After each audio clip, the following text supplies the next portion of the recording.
seen actes yooyu mënuñu ko bañ a condamner donc zèle boobu bokkul ci maintien force de l'ordre te loolu moo waral tey suñu militants yi mu am ci ñoo xamante ne ñii balle blanche des na seen bopp ñii ay xeer damm nañu seen baaram ñii damm nañu seen loxo ñii toj nañ seen bopp au moment où je vous parle ci ni may wax ak yow nii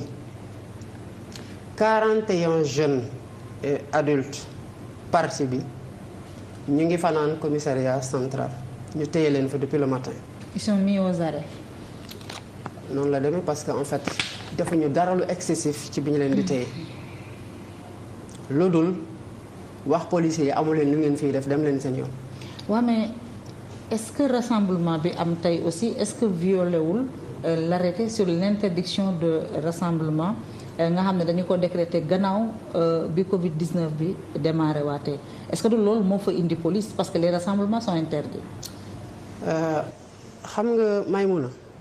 ay magum jëm ñoo fa daje ñu jël seen paas dagg seen jël seen xaalis di paase ci fu gën a sori ci Dakar wala fu génn Dakar di ñëw ñeneen ñi sax jóge ci région yi di ñëw tàkk seen masque ñëw yendu tàkk seen masque ñooñu ay responsable lañ gis nga moment bu ñu nekkee woon foofu di soutenir seen leader au même moment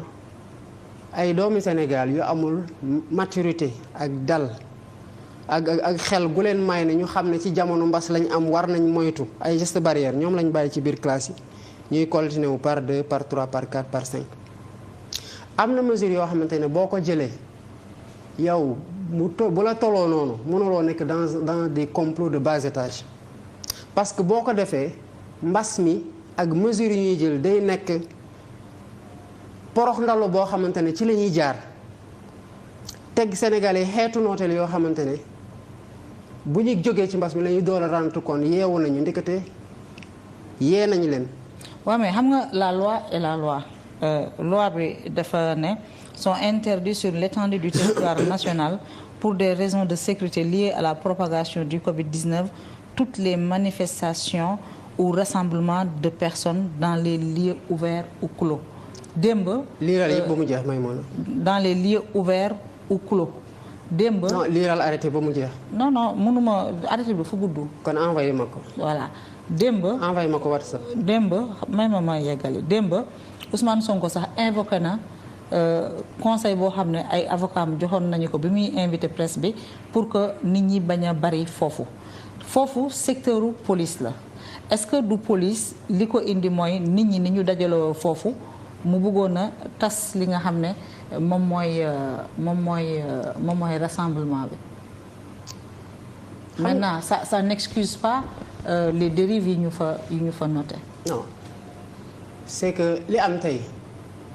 lu mu waral ci li nga xamante ne mooy gën di fësal wala di gën di lawal mbas bu fekkoon ne ñoom xam nga Ousmane mu ngi yendu këram. fa lay fanaan incha allah te dara xewul lu dul ne ñëw nañu di provoquer ba sànni fa ay gaz lacrymogène loolu problème yi am yépp foofu la xewee mais bu fekkoon ne ñëwoon nañu jotuñu benn consigne ni ñu ko waxee ñu ne leen rassemblement amu fi li fi xew ni kenn wootewu fi benn rassemblement amul kenn ko wax ne ñëw leen buntu tel xew loolu moo fa am le temps bi ñu fa nekkee président Ousmane dafa sol dàllam ñu ñëw wax ak moom mu ne leen maa ngi wàcc ñëw wax ak gars yi ñu dem mu ne ko oui mais vous avez 5 minutes. xam nga ne vous avez 5 minutes. les responsables de la police. yi fa ñëwoon. oui mais vous avez 5 minutes mu jël le temps quand même takk ay dàllam di wàcc bu muy yegg si ci porte bi la ñuy sànni le gaz lacrymogène. pourquoi ñu war a nekk ci situation de tension boobu ci kenn koo xamante ne dafa ñëw def siwul arrestation ñëwul pour réprimer te nga indaale sa lacrymogène indaale sa combinaison anti-émeute ba pare nekk fa di bousculante ak ay manifestation bay njëkk a tirer gaz lacrymogène loolu mënuloo jël un arrêté boo xamante ne yow dañ ko jël dans un contexte de Covid ba pare yow ngay favoriser luy gën di waral nit ñi di regrouper wu di concerter wu pour s'organiser. mais est-ce que déploiement bi ak dispositif bi ñu indi tey est-ce que c'était pas ça ne fait pas suite à la déclaration de Ousmane Sonko d'hier où il demandait à ses militants de se mobiliser mu ne waxtu bi dafa jot ñu jóg. Maïmouna boo seetloo li Ousmane wax président Ousmane Sonko wax mën nga jël ay vidéos yu bare di nga fekkaat les mêmes propos y a rien de neuf. Macky Sall ne comprend que le rapport de force président Sonko wax na ko waxati ko te yow vidéo bi nga fi teg sànq doon interroger Birame Souleye lu tax nga doon lima ay cas c'est parce que le rapport de force n'a pas su être imposé kon li président wax noonu du dara lu bees ci sa nopp ne que Macky Sall ne comprend que le rapport de force que sénégalais yi tey bu fekkee ne projet wu Pastef ak ñi ko incarne am lu mu leen jaral ñoo ko war a défendre président Sonko def ko waxati ko rester mobilisé buñ koy mujjee wax suñu militants yi mooy ci nemmeeku tur bu ñu menacé de dissolution ñu leen mobiliser wu leen ci bu muy def sa première réaction par rapport à ces accusations sordides et crapuleuses boo xoolee postam dafa ne rester mobilisé continuer leen installation cellule yi est-ce que yow yaa gis wala nga dégg fu mu neen ne ñëw leen sama kër ngeen toog foofu kon force de l'ordre yu tax ñu xëy jubale si këram. nan la ñuy comprendre quand il dit ce sera le dernier combat ou l'avant-dernier combat qu'est-ce qu'on doit comprendre. lu ñu war a comprendre par foofu c'est que ci explication bi dafa am chronologie bu mu joxe dafa ne ñun dañu juddoo di raam ñu ñuy bëgg faagaagal 2 ans la Pastef def wala moins ñu commencé ko teg lu metti muy radiation ci kenn koo wax ne assemblée nationale député yi duñ fay impôt nu ñu ko war a fay. mu nekkoon dans un document public le document de prévision économique et budgétaire 2016-2018 page 41 ñu ne assemblée nationale ci fu ñu doon cité institution publique yi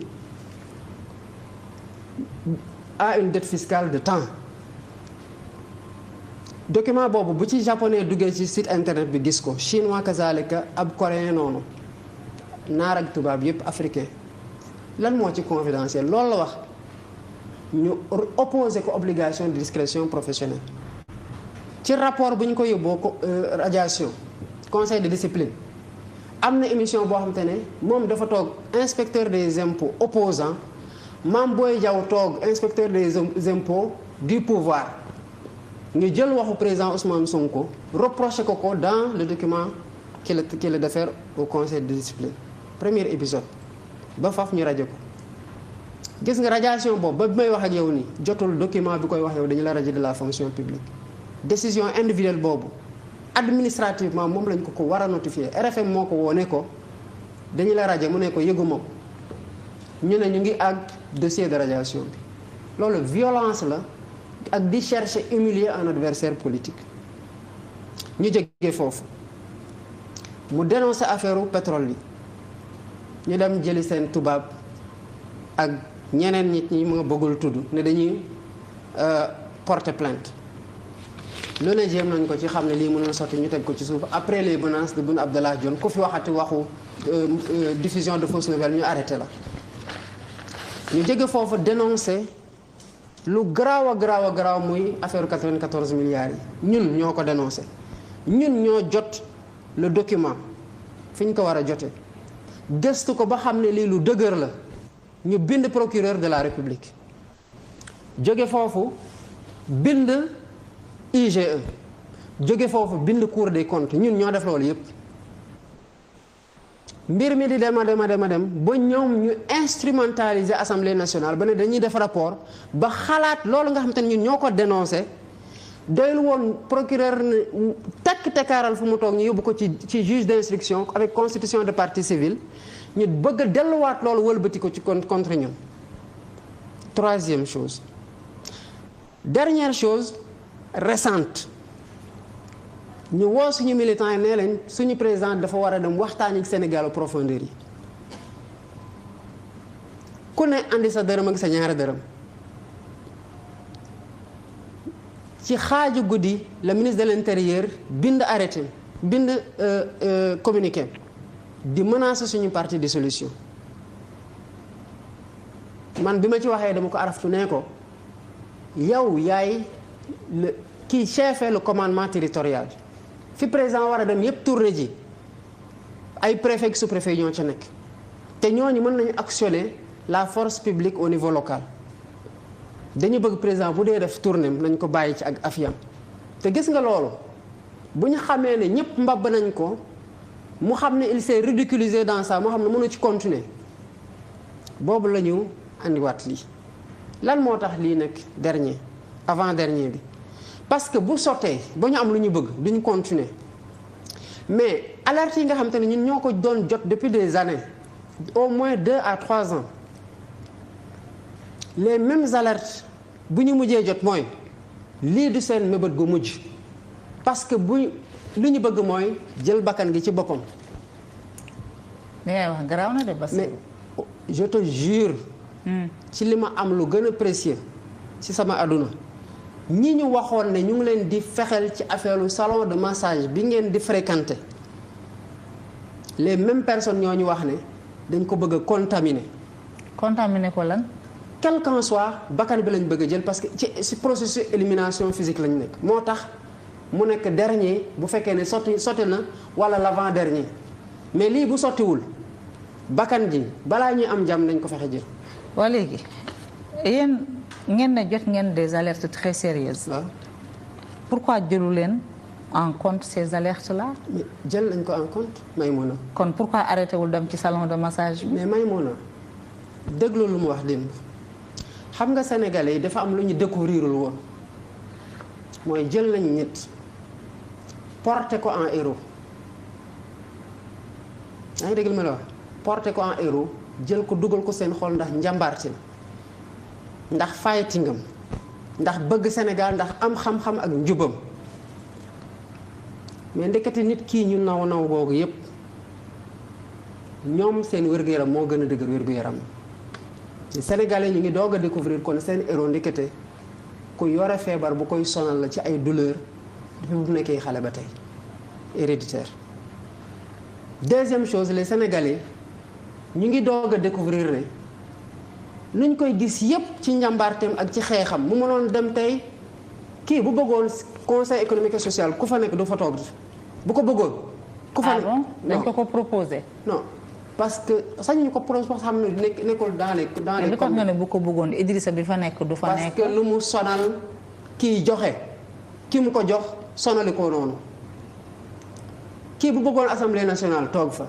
bu bëggoon lu ko ëpp am ko xam nga li may wax te loolu Sénégal yëpp de bon sens xam nañ ko mais il a des difficultés à se payer un massage pour un certain montant ci douleur yi koy sonal. alerte ñooy lan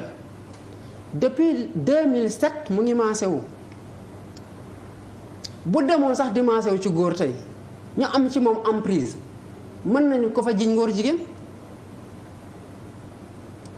parce que fi nga dem di fa dem depuis 6 mois di fa massé wu ba am benn période di nga arrêté woon ñu ne la reprendre sa massage man je l'ai vu malade te Sénégalais xamoon nañ ne feebaroon na entre le mois de mars et le mois d'avril gis nga ma demee bi gis ko fi ma doon dem dew ma fa dama ñibbi tëdd parce que j'étais très très très inquiet par rapport à la suite qui pouvait être très fatale y compris nu mu ko waxee dem bu defoon intervention chirurgicale buñ ko sant. Pourquoi il n'est pas allé voir un kinésithérapeute? lu mu la wax 2007 la commencé dem seeti un kinésithérapeute qui lui faisait payer 60 000 francs la séance ak ci rapprochement bu mu ko doon bëgg a def parce que c'est quelqu'un qui travaillait dans une position assise ñun dañuy xëy may mën a dem bureau toog 8 heures ba 13 heures doo jóg ndax ay dossier daanaka añ ngay def booy añ da ngay toog jàpp julli toogaat ci chaise bi ba 17 heures 18 heures yenn saa yi moom chef de brigade la woon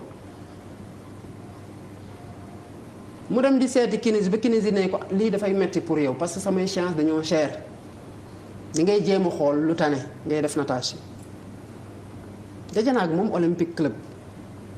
parce que man pour les mêmes des raisons assez similaires man loolu moo taxul may def mais c'est pas héréditaire beneen affaire la woon mais dañ na ci man c'est pas une maladie. mais justement. non j'arrive xam lan moo tax bu mu commencé def loolu kii bu génnoon fii nii du egg fu muy dem loolu la ko yàlla natoo tey mënatul dem dans une piscine ouverte au public te daf fay fay amul kër goo xamante ne am na piscine mu mën na nekk di fa fay amu ko mënatul continuer ci séance kinésithérapeute bi ko waxoon ne dafa cher mu bàyyi ba bàyyi woon massage yi ba affaire bi empiré wu mu demaat professeur bu koy suivre orthopédique bi ne ko tu n'as pas été discipliné lu tax nekkuloo def say massage mu expliqué ko mu ne ko faut que tu les reprennes parce que sinon day métti docteur Cissé bu mu doon wax c'est le président de la commission santé et protection sociale du mouvement des cadres que je dirige moo ko jël yóbbu ko ci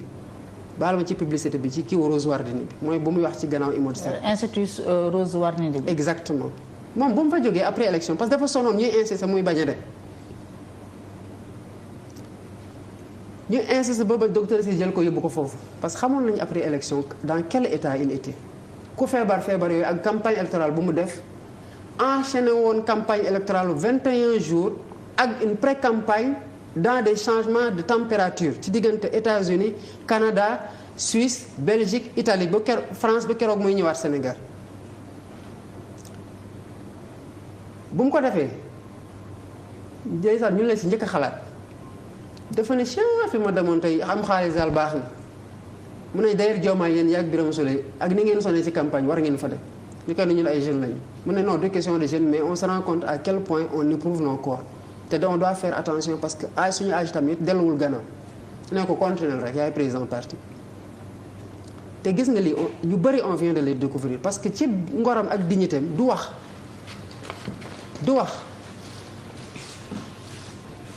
donc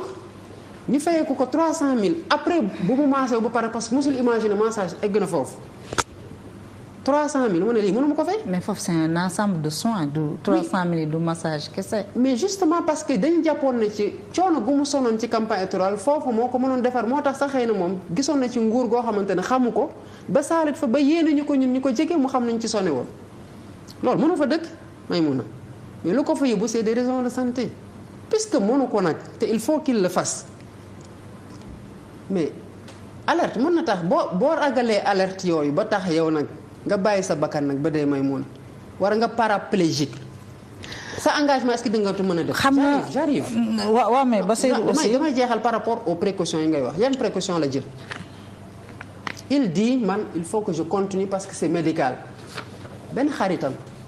mënoon na doon Diomaye mu xam wóolu mënoon na doon Birame Souleye doon na keneen koo xamante ne xaritam la boo xamante ne seq nag moom pour wax ko ne lii mooy sama problème de santé kooku partager les mêmes problèmes de santé ak moom ne ko man fii laay dem te gis naa fa sama bopp demal nga seet mu dem seet fekk fa ay jigéen dem xool lan la fa fekk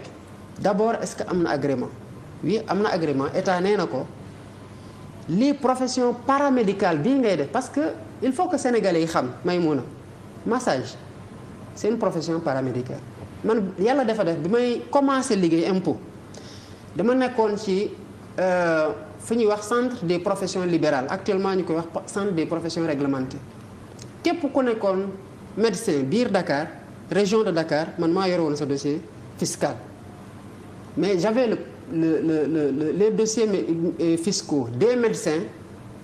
et les dossiers fiscaux des paramédecins paramédecin mooy lan paramédical bi mooy boo damoon te yàlla na bu mu am ñu tabax sa tànk ba sa séddit yi mënatoo lem sa tànk wala mënatoo ko lemmi xam nga ki la tabax pare na ci yow rééducation bi ngay def kan moo koy def kinésithérapeute c'est pas un médecin c'est un paramédical boo demoon tey am problème mu bët nga dem ci ophtalmologue qui est le médecin mu xool la prescrire la suivant degré bi moom du la jaay ay lunettes parce que c'est pas son rôle xam nga kan moo la koy jaay un opticien wala un lunetier. salon de massage bi moom nag. justement les masseurs font partie des professions. les masseurs professionnels. mais justement yow pour ñun quand l'État donne à quelqu'un un agrément dañuy jàpp ni que professionnel la surtout nag boo fa demee gis nañ fi nga jot a jaar yëpp ak sa expérience massage des kinésithérapeutes au salon yi ngay wax ba foofu li nga fa doon ut sur le plan du bien-être et du soulagement de la douleur am nga ko loolu nga mën a vérifier. ensuite ci kër ga nga fekk kenn koo xamante ne ci këram la nekk ak jëkkëram ak ay doomam ak ay employés nga gis fa ay caméras de surveillance benn obstacle nga am loolu c'est intime mooy est-ce que li nga bëgg a def nii dëppoo nag li nga xamante ne mooy sa gëm-gëm par rapport ak sa diggante ak sa borom ndax jigéen ñu la nar a téye di la maasal sa gannaaw gi nga woo ku la doy ci xam-xamu charia nga ne ko man ci situation bii laa nekk dama war di maase wu fi ma doon dem ay góor di ma maase wala lu muy jar awma xaalis bu ko mën kii député la salaire am xam nañ ko ñu ñëpp 1,3 million la le tiers jox na ko ay jirim ñu nekk Kaolack beneen bi mu ngi koy dimbalee ay. mais borom charia bi lu mu wax benn bi mu ngi koy dimbalee ay femmes transformatrices kon lu mu dese ci salaire am mënul yenn yi borom charia bi ne ko ku mu wóolu ne ko segem affaire faju moo la fay yóbbu demal nga faju ji loolu dëppoog nag sa diine parce que dafay mel ni rek nga demoon hôpital tey ñu évacuer la ñu war la defal intervention yoo xamante ne mën na dem sax ba sa awra jigéen war ko def doo fa nekk di ne bu ma opéré jigéen nga non gis nga yàlla teggul kenn lu mu mënul. waaw mais moo tax yu bari daf ñu ko oyof. waaw mais Bassirou nit bu demee am na ñoo xamante ne dañuy dem ci salon de massage yi may mun. duñu sax woo oustaz pour xool loolu am na wala amul. waaw mais Bassirou. waaw donc li ma la wax ni pour terminer sur ce point là en termes de précaution. yi ngeen jël yëpp résultat final elles n'auront servi à rien. merci beaucoup Maïmouna. c'est-à-dire parce que justement face à la mauvaise foi face à la décision ou à la volonté de mater, de massacrer, de liquider des adversaires politiques. Je reprends son expression, de réduire au silence de mort certains adversaires politiques dara mënul woon doy. léegi mënoon nga dem fenn foo xamante ne sax du ñu la jiñ li xam nga ñu lay def dañu lay maasee produit boo xamante ne boo fa jógee da ngay dee. mais loolu yëpp mënoon na am mais moo tax si sama question bi. waaw. tey jii tey li ñuy yéen ñu ci bari ci yéen da ngeen di liggéey ci administration xam ngeen administration mais da ngeen desee xam état te da ngeen. da ngeen desee xam xaaral ma ñëw. non mais da ngeen def affirmation. waaw xaaral waaw mais da nga ma il faut me laisser terminer toi aussi da ngeen desee xam diisaayu état benn dafa am aussi quelque part de l'immaturité politique parce que mënuloo nekk nga ñëw nga nekk xam nga tey Ousmane Sonko. am na ay hommes politiques yoo xam ne bu ñu leen tuddoon ci salon massage bu ñu leen tuddoon ci yenn affaires yi ça ne choquera personne te ba tey bu ñu yemee ci droit wu individu Ousmane Sonko est majeur et vacciné cette fille dont on parle elle est majeure et vaccinée lu ñu def c'est leur vie privée on doit respecter la vie privée des gens mais xam nga problème bi mooy Ousmane Sonko n'est pas un être banal. démb Assane Sam mu ngi koy wax dafa moom banaalul mais dafa bëgg a banaliser boppam ba tomber dans l'imprudence mënul nekkul un être banal moo tax Ousmane Sonko ak li mu représenté yëpp xelam waroon na ñaaw te ak li mu doon ci politique ak li mu jotoon daj ci politique est-ce que xelam warul woon ñaaw mu jàpp ne man fii may dugg Ousmane Sonko. accusé nañ ko fi ne salafiste la parce que barbe beeg julli beeg mbir yooyu mu yëkkati tuuma yooyu mais li leer ba leer mooy ku fonk diine la donc dans l'esprit de certains ku fonk diine nan lay dindee ndiggam ay ñeenti xal 4 mains di ko laal wax nga waxu borom charia bi mais loolu est-ce que du imprudence c'est-à-dire salon de massage boobu tey moo leen indi lépp taxawal c'est-à-dire da ngay déconnecter ñaari mbir mënuloo wax kii am na diine lu tax 4 mains di ko massé parce que yow xamuloo dara charia lu war a mën a tax nga mën a joxe ne fais pas d'affirmation yow tamit da nga xamuloo sama njàng fu mu toll li ma bëgg a andi nii dafa jeexul dama ne xamuloo charia lu tax nga mën a émettre une doctrine bu fekkee ne nag yow sa njàng sori na lu war a mën a tax nga contester li nga xamante ne Ousmane Sonko muy wàccee xam-xamam doy ko mu woo kenn koo xamante ne moo ko sutlee foofu kooku wax ko lu ko doy mu mën ci sukkandiku loolu doo ko dindi da nga ko koy nangul. waaw mais nekkuñu ci charia ci politique lañ nekk. non kon évacuer loolu parce que mënuloo jël affaire di ko jaxase. andi non on est sur le terrain politique. may mun a xam nga laa bëgg nga déconnecter les deux questions soit nga poser la question de la charia ba pare ñu régler ko nga doog a andi sa question immaturité politique mais doo greffer ñaari questions yi. alors je vais te donner un. non je réponds à tes deux questions. bàyyil ma déconnecter ko jamais parce que dañ ko non jarul ba mu je les ai bien compris. donc réponds directement. non yow non da nga may bàyyi ma répondre ci deux segments questions yi noonu lay demee. je reviens sur cette question de la charia moom lu mu jàng man de moo ma raw fuuf te su ma juumul te mën nga ko fi wax tamit man gëm naa ne moo la raw kon bu fekkee ne moom lu mu ci xam doyu ko ba mu dem woote ji ku mu jàpp ne borom xam-xam la mu doy ko xam-xamam doy ko kooku bu ko waxee dara mu sukkandiku ci dañ ko koy nangul ñu évacuer affaire u diine ji parce que man Diomaye mi ngay waxal ni su may dem maase wu ci salon man su ma fa jógee naka laay fudu laay seet du ma xool du ma nekk di woo oustaz loolu laa war a def de mais kii nu mu mel par rapport ak diine ak ndëgër laayam ci kii man melu ma noonu te loolu c'est le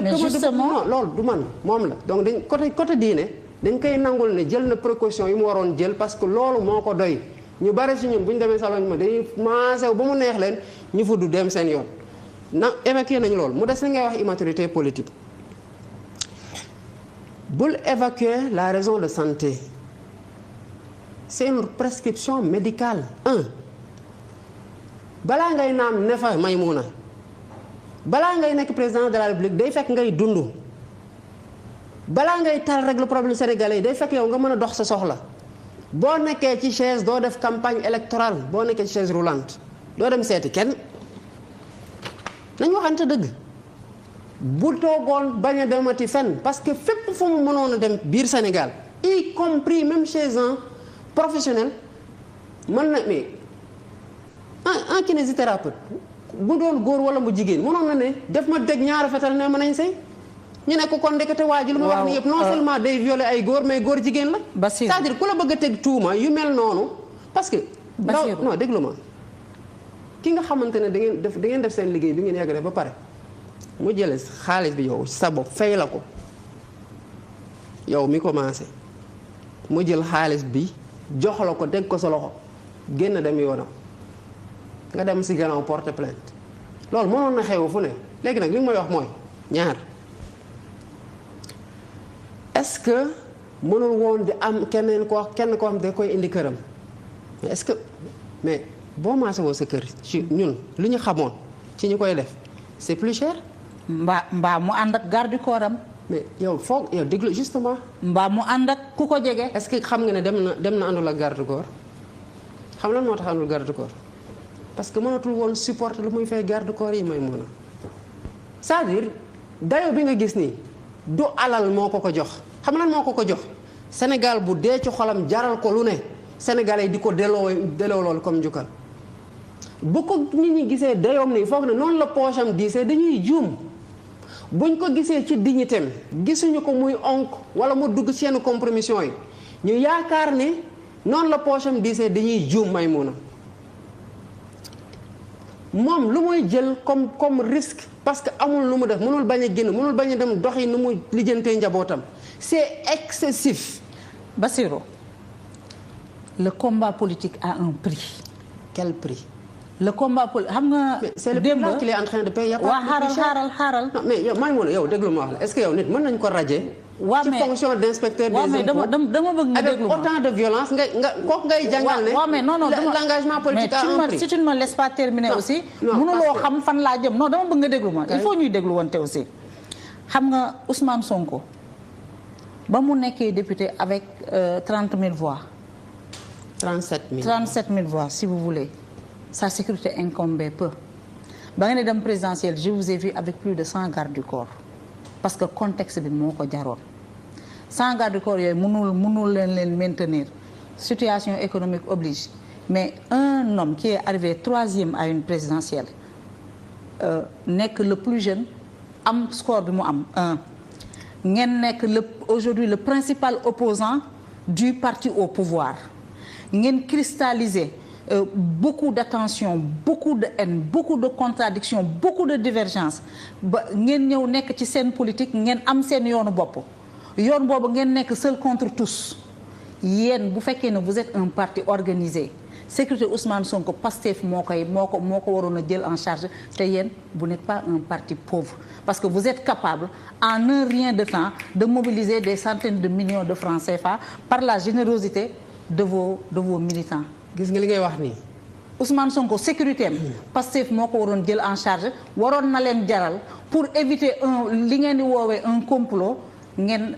réunir les conditions et je te dis une chose très simple tu sais ce que font les femmes maintenant toutes les femmes apprennent le massage toutes les femmes achètent des huiles toutes les femmes beaucoup de femmes font les massages pour leur mari à la maison deroon na sax ñu jël kenn ci ku ko jege mbaa doomam ñu dem defaral ko lool bu nekkee ne un parti boo xam ne mu ngi xam ci li mu nekk mu ngi xalaat ne lu nekk mën na ko ci dal yow nga ne jot ngeen ay alerte vous continuez à aller dans le salon. mais Maïmouna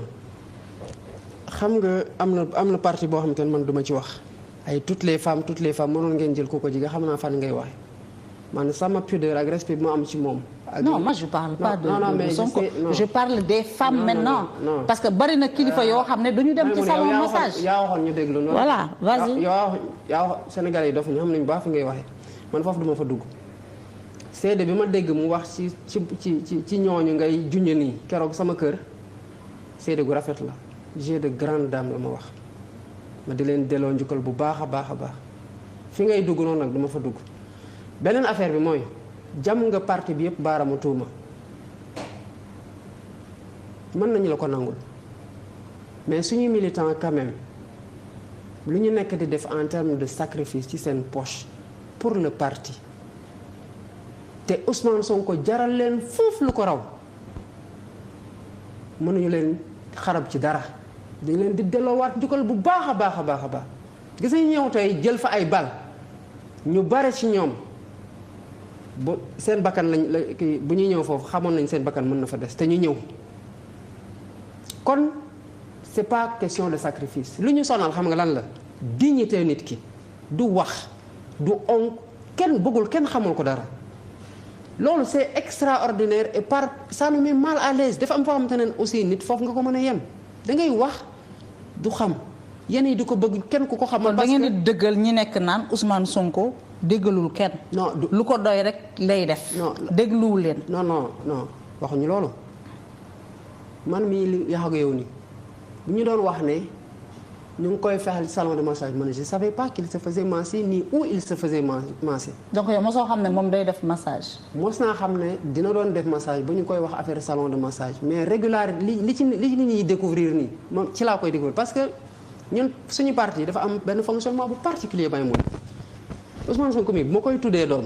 yëgu ko nekku fa woon sax nit ñi dañoo tudd ma ne man Ousmane Sonko laa ko tuddee Birame Souleye mi fa nekkoon nee ma anamu ma ne ko mais ne ko fi xam naa dem na taxawaal ji laa ko wax mu ngi tererër ci dëkk bi rek mu ne ma mais daf ko xamal ma ne ko non je l'ai pas dit mais c'est pas grave bu paree lu muy def il le saura dañu ñëw Birame Souleye génn woo ko mu rappliqué daar ak sañ-sem ba pare àndaale ñaari jabaram mais ñun sur le plan gis nga ku ne ci ñun ci côté engagement politique mën nga joxe sa bakkan pour sa morom ndax loolu suñu loyauté suñu valeur yi la mais côté vie privée am nañ ci pudeur bu rëy suñu diggante. donc vous avez un candidat à la présidentielle qui aspire à devenir président de la République vous criez urbi orbi que Ousmane Sonko va diriger ce pays-là ngeen bàyyi ko muy dem di masser wu à 20 000 francs parce qu'il n'a pas les moyens. loolu laa la wax na nga ko xam. kon yéen amu leen organisation. non mais organisation bi dafay eggul ci lu ñu la waxul te mu bokk ci biiru nit ki lu mu wax démb bu liy xewul woon am na lu ma fi wax du ma ko wax mooy c'est son état de santé naru ko woon wax organisation financière bi naru ko woon wax. erreur politique li ma la wax nii. erreur politique Ousmane Sonko dévoile son état de santé prochaine élection mën nañu def réforme exiger la présence du bulletin de santé dans le lot des documents à fournir. xam nga lu muy andi Maïmouna. xam nga tamit non bàyyil ma ñëw nit ñi wax ne da ngeen nekk xale ci politique aussi. non bàyyil ma ñëw Maïmouna bàyyil ma ñëw xam nga yow tamit sa conclusion dañoo yomb. xam nga lu lay yóbbu da ngay dégg benn wax rek ñëw di ko soutenir. non déglu ma wax la déglu ma. bu ñu àndee bulletin xam nga Abdoulaye lan la waxoon 2012 nañ course gis nga ñi ko doon wax ne dañuy màgget ba présenté wu ñaata ci faatu année Abdoulaye Wade lan moo leen faat dañoo dem ba mënatu loolu mooy faatu boo demee ba mënatoo dara mooy faatu maanaam sa cër mënatoo avancé mënatoo nooy mënatoo gis mënatoo dégg loolu mooy faatu année Abdoulaye Wade mu ngi nii mooy secrétaire général PDS. gis affaire de bulletin de santé ñi koy xalaat sax bu ñu ko defee qu'est-ce qui leur dit que ils seront là d'ici là Ousmane Sonko am na lu mu attan parce que gis nga ma am na feebar yoo xamante ne boo ko yoree de façon héréditaire bokkul ak bu la dabee te yow lan moo la wax d'ici 2024 progrès médecine fan la nar a egg. alors Bassirou xamoo ci dara may Bassirou Diomaye la maladie de Ousmane Sonko man xam naa ko parce que am na lu ma ci dal. ñu prescrire ma natation prescrire ma kinésithérapeute ne ma opération mënoo ko def je prenais des antidouleurs xam naa li ci métit bi. waaw ça te prend le dos ça te prend le nerf da ngay dem ba foog ne da nga am AVC loxo bi ak tànk bi dafay ànd métit la boo xam ne c'est inexplicable yow nee nga wër nga ci am na ñu ciy wër am na ñoo xam ne xëy na kii bi fracture bi c'est plus prononcé. seen situation moo gën a metti. c'est différent. non xaaral rek bu ñu dugalee ci document à fournir yi bulletin de santé yéen teg ngeen obstacle seen kanam. non defal ndànk. te c'est le conseil constitutionnel document bu ci manqué. non taxawal Maïmouna. est-ce que mënuloo nekk candidat. non nit mën na def bulletin de santé am hernie discale nit def bulletin de santé am myopie keneen def bulletin de santé am problème mu dégg keneen ki am. Un cancer du foie keneen ki am un truc keneen ki am tànk lu ne mën na ci am à partir de quelle conclusion le conseil constitutionnel di wax ne kii nii obèse wala mu diabétique wala mu hypertendu day nekk candidat keneen ki nga xamante ne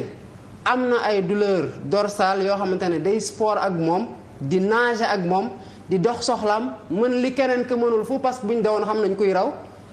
xam nañ ko gën a andiran foofu kii mooy jàll kee bana jàll ça Maïmouna yow da ngay nekk dans une fiction politique boo xamante c'est pour asseoir benn conviction bu il faut relativiser léegi bu ñu fournir suñu bulletin de santé sur quelle base lay conseil constitutionnel qui ne sont pas des médecins nar a annuler éliminer kii éliminer kele. sur quelle base la ñu nangu yenn parrainage yi dàq yenn parrainage yi. mais loolu ngay xaar nag ba mu jot. voilà nga doog a xam kan la ñuy éliminer mais on n'en est pas là. boobu loolu ngay xaar doog a xam. kan la ñuy éliminer ak kan la éliminer. on n'en est pas là alors. voilà merci bi nga xam ne on n'en est pas là. tu n'aurais pas dû perdre autant de temps ci loolu aussi. alors d'accord baax na ngeen ne complot la Ousmane Sonko moo doxal boppam dem ci salon ba moo fréquenté salon ba lu bu dee am na lu ko fa dal fa la ko dalee fan ngeen basé wu pour dire que c'est un complot. man xam nga nee naa depuis. quelques années ou des mois parce que xamoon nañu ngi maase des amis y compris de l'intérieur. De l'intérieur c'est-à-dire du parti du système. kii Maïmouna am na ay militants APR yu ñëw tey ne ànduñu ci lii c'est pas parce que nit ñi sont dans le pouvoir qu'ils cautionnent certaines bassesses dans l'exercice du pouvoir am na ñu nekk ci biir d'accorduñ ci yenn yi. Et ils parlent, ils alertent. te wax nañ leen ko. mais bien sûr parce que Sénégal ñun ñëpp a ko bokk te xam nañ kan moo baax ci réew mi am na ñoo xamante ne bëgguñu injustice Maïmouna les gens parlent ñun lu ñu xam ci réew mi ak a bari lu ñu xam ci réew mi ak a bari moo tax boo dee da ngeen nekk ci administration xam ne ça me fait rire parce que ak a ñoo xam état ak a ñoo xam dëkk bi liñ ci xam ak a bari. ak bari Maïmouna te gis nga affaire bi ngay gis nii jeexagul de ak yuuxu mën a jibe fu ñu ko foogewut. c'est-à-dire. ça veut rien dire ça veut dire que juste ça parce que combat bii nii ils peuvent pas le gagner Maïmouna parce que ñi koy mëne di tirer les ficelles xam lan moo tax ñu koy mëne dañu bëgg dund pour continuer profiter des plaisirs du pouvoir affaire dund yi nii ñun jihaad lañ ko def suñu bakkan bu ci rotee dañuy jàpp ne ay shahid la ñuy doon te xale yi ñu àndal yépp ci loolu lañ nekk beneen affaire bi ñun dañuy jàpp ne que ñun. jihaad da ngeen di joxe seen bakkan. mais pour une cause. ñaata yoon laa ñëw fii ne la engagement politique bu ñuy def nii kañ laa la ko mujjee wax nga ne ndax ragaloo ñu rajale ma ne la radiation moo fi mujjee mooy li ci gën a tuuti da nga yaakaar ne dañ koy wax nii pour embellir un discours Maïmouna non moo tax yenn ëppi doole yi on regardera jamais faire ça parce que ku dee pare nga ci li ciy def sa diggante ak sa borom la te loolu ni nga doon dundee la ku la rey il a ça dans sa conscience te yàgg-yàgg dina la fekk si mais pour la postérité li nga xamante ne génération yu ñu jiitu ñoom lañu waroon defal Mamadou Dia pour def ci moom bouclier peut-être am na ñu def mais doyul loolu la ñu waroon defal Cheikh Anta Diop et symboliquement démb moo nekkoon l'anniversaire de sa mort am na ñi ko doon fexel seen dee day jot kenn du fàttali ko sax dee nañu. alors Bassirou j'arrive pour finir. ñooñu noonu li ñu waroon a joxe à leur temps ba joxe wuñu génération bi fi nekk li la Birame Souleye doon wax ne du ñu taal réew dañuy taal xel yi ak gët yi ba nit ñi comprendre jëfal seen bopp dañuy comprendre ne kii ni bu leen rawee surtout par ces méthodes là bu yóbboo ñun ñëpp ñu ut. suñu mënoot xam ne ñun dañoo noot définitivement et qu'on s'en relèvera plus et ça du demee noonu. alors Bassirou Diomaye il faut ñu campé waat le débat. débordé wul c'est-à-dire non débordé wul. voilà non c'est-à-dire Ousmane Sonko dafa am une jeune fille bu porter des accusations de viol contre lui. Oui. Ousmane Sonko bu nangu woon tey dem ñu entendre ko. Il a voulu faire respecter son immunité amaan na fii ak une semaine l'immunité parlementaire boobu dinañu ko lever parce que procureur dina adresser un courrier au ministre de la justice saisir le président de l'Assemblée nationale mun nañu def procédure d'urgence pour le mettre à la disposition de la gendarmerie pour que ñu mun a entendre ko gannaaw ba ñu lever immunité parlementaire bi tey les faits mooy Ousmane Sonko du dañ ko accuser de prévarication du dañ ko accuser de détournement du affaire gestion ñu naan patron moo ko créé c'est-à-dire c'est Ousmane Sonko ak beneen citoyenne sénégalaise boo xam ne moom moo porté des accusations contre lui. yow mooy sa lecture. non c'est-à-dire man mon opinion ne compte pas moi je te mets les faits. c'est-à-dire les faits c'est ça. alors bi ñu yëkkatee faits yooyu xale bu jigéen bi contre Ousmane Sonko. am na une enquête qui est ouverte yéen ngeen ne complot bi ngeen tudd ci Macky Sall tudd ci Antoine Diome le ministre de l'Intérieur tey wax nga am na ñoo xam ne c'est leur survie moom la ñuy jouer dama bëgg nga parce que depuis lors vous parlez de complot dama bëgg nga leeral ñu complot bi lan la. mais complot dafa weesuwul. complot bi lan la. mais Maïmouna bu fekkee ne lu mat. presque fukki nit laa lay wax man mën naa ubbi sama téléphone nii wan la benn message boo xamante ne maa ngi ko jotoon le 8 novembre 2020 ñuy wax ne am na lu ñuy fexeel Ousmane mais dañuy xaar moment bu favorable xam moment favorable mooy lan couvre-feu Dakar couvre-feu Thiès malgré les cas à Kaolack et à Diourbel. C'était en prévision. mais amul dara lu anodin gis nga jour bi ñu décréter état d'urgence bi dans notre groupe j'ai dit lii c'est pas logique mënuloo décréter état d'urgence avec couvre pour la pandémie bàyyi marché yi bàyyi jumaa yi jàkka yi bàyyi école yi c'est pas logique fukki nit wala lu ko ëpp très haut placé ba ca biir palais laa lay wax ni wax ak yow ne lii dina am waxee la ko noonu mu demee noonu loolu du complot l'avocat de la fille de la propriétaire du salon lu mu wax démb dañu proposer à la dame 15 millions mu bañ 30 millions mu bañ man maa toog ba frère am bu nekk Espagne woo ma nee ma wax naa ko bu la àdduna jaral doomu aadama bu ñuy tuumal xaalis kese tax yow ñu lay dugal ci loo xamante ne pour gën ko enfoncer kese la bu la ko àdduna jaral mukk mu ne ñun amuñu mais dañoo yar ci doyul mais ñan c'est-à-dire xam nga tamit ñan ngay wax ñan. ñan ñoo proposé xam nga tamit. yow nag may mun a yow. ñan ñoo proposé xale bu jigéen bi xaalis. mais waa pouvoir bi. parce que mais faut édifier nous. non mais yow may mun a tu t'attends à ce que je te dise Maïmouna Ndour Faye def na li nangam def na li gis nga xam nga yow yaa wax ne dañ topp la procédure de levée de l'immunité parlementaire mais xanaa même bu ñu demee ci hypothèse boobu jusqu'au bout le procès sera public yéen di ngeen ñëw couvrir. parce que gisuma pourquoi il devrait dire non non non huis clos patati patata presse bi du accès non pour man dañ ko war a sax filmer ñëpp di xool bu fekkee ne egg nañ foofu bu fekkee ne egg nañ foofu. alors démb Ousmane Sonko dafa wax les raisons yi koy poussé il a invoqué des raisons médicales mu ne loolu moo tax mu doon dem ci salon de massage boobu. il a rejeté les accusations de viol et de port d'arme mais leneen li mu leeralul mooy. yan type de relation la amoon avec la jeune fille en question. xamu ko. xamul la jeune fille. non xamu ko c'est-à-dire da ngay ñëw ci salon ñu maase la nga dem benn relation aucune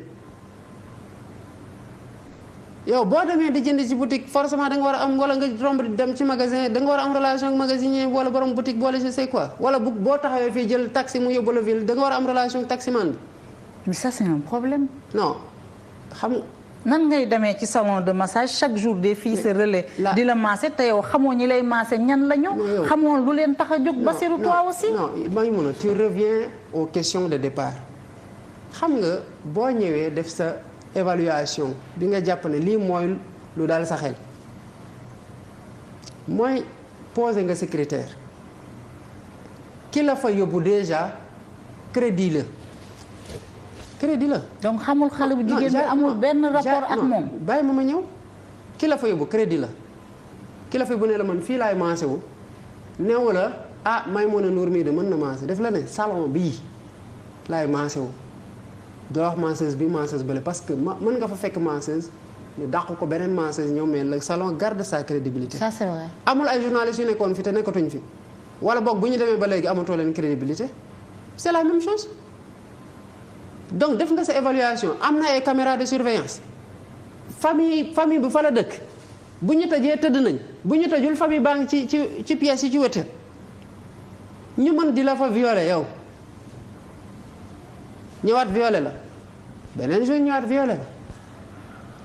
la ñëwaat jour c'est-à-dire yow tout le temps nga marché ko mu violer la mu ñëwaat ñu violer la. mais pour une fille de 20 ans. Okay. Pour une fille de 20 ans. Une fille de 20 ans est vulnérable aussi hein. mais non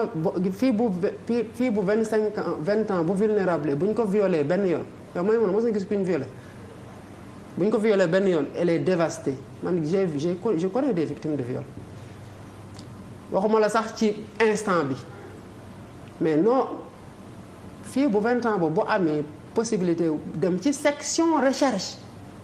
porter fa plainte. ki ko employé war nañ mën a wax moom ne depuis violé na ma fi. alors la fille dafa dem porter plainte le 3 la dem section recherche porter plainte le 2 la fa Ousmane Sonko mujjee maasewu démb Ousmane Sonko mu ngi naan propriétaire salon mu ngi naan bi fa Ousmane Sonko jógee dégg na ay nit di wax voilà je peux pas reprendre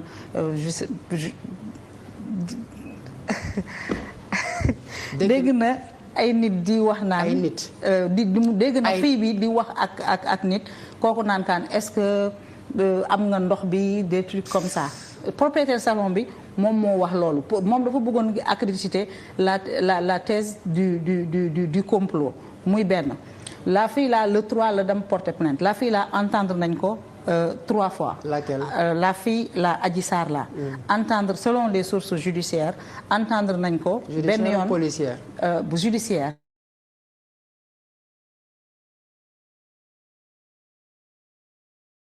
le dernier acte sexuel c'était le 2. entendre nañ ko avec la propriétaire du salon entendre nañ ko avec une fille boo xam ne collègue am la ñoom ñu nekkoon foofu di liggéey ensemble la fille là a dit a dit que moom daal ñoom def nañu massage mais après moom dafa génn dem lan moo fa xew moom xamu ko donc yow nga ne c'est Ousmane Sonko xamul fii boobu amul aucun rapport avec cette fille là mais lu tax fille bi tëb rek kii ko dafa mel ni ci biir salon bi y avait 2 filles